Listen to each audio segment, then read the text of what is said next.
Қайырлы күн достар.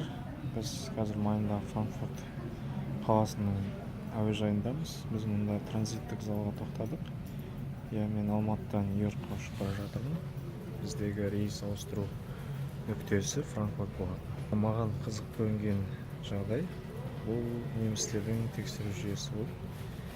Мұнда мен осыған дейін Мәскеу арқылы немесе Киев арқылы ұшқан рейстерде байқалмай қалған жағдайлар мұнда көрінді. Мысалға, мен соңғы рет Нью-Йорктан Алматыға ұшқан кезде Киевте менің сөмкемде кәдімгі вино ашатын құрал болатын.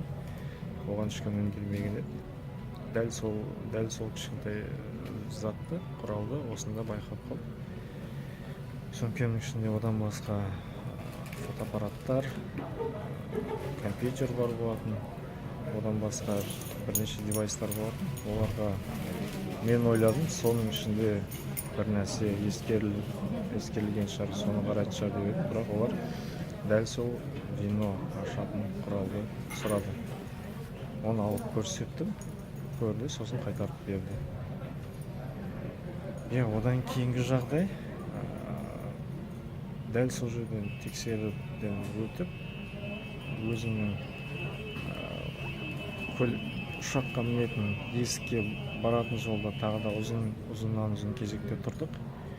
Ол жерде бізде паспорттарымызды рейсмен бірге тексерді. Оның қасындағы қосымша тексеру қызметі де қондырылған екен. Олар арнайы сіздің сөмкеңізде не сіздің киіміңізде бар болуы мүмкін жарылғыш затты іздейді екен. Мен басында түсінген жоқпын. Қосымша тексеруге деп мені ертіп алып кетті кішкене бөлімшеге.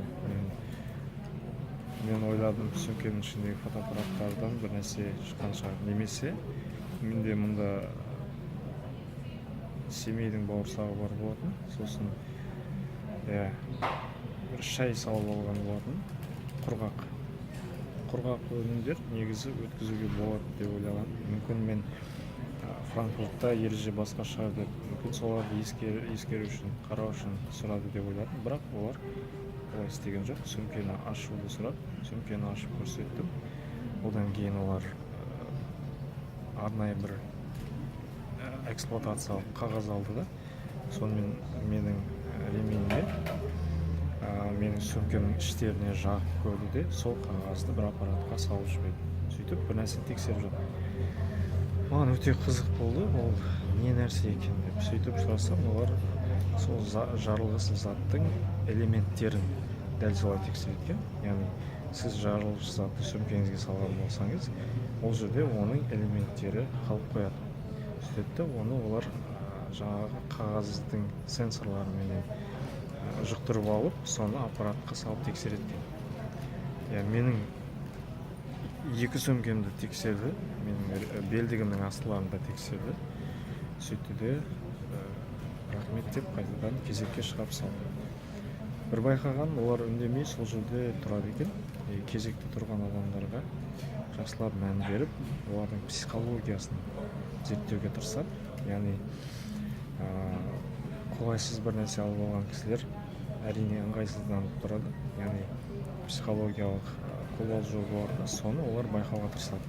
Байқап, сізді қосымша тексеруге деп алып кетеді екен. Солай менен кейін де бірнеше адамды дәл солай тексерді. Қызық жағдай. Міне қазір біз рейсті күтіп отырмыз. Нью-Йоркқа шамамен 45 минуттан кейін ұшамыз. Соның есіктің ашылуын күтіп отырмыз. Мұнда біз рейсті халықаралық транзиттік залда күтіп отырмыз. Мұнда әртүрлі адамдар отыр. Әдеттегідей ортодоксалды еврейлер бар. Африкалық азаматтарды да байқауға болады. Қалғандары европоидтар. Одан бөлек екі қазақ қызын байқадым. Олар да меніңше ақш-қа ұшып бара жатқан сияқты. Осы маңда дәл осы C-15 есігінің алдында отыр. Меніңше олардан Нью-Йоркқа бара жатыр. Әзірге осы достар.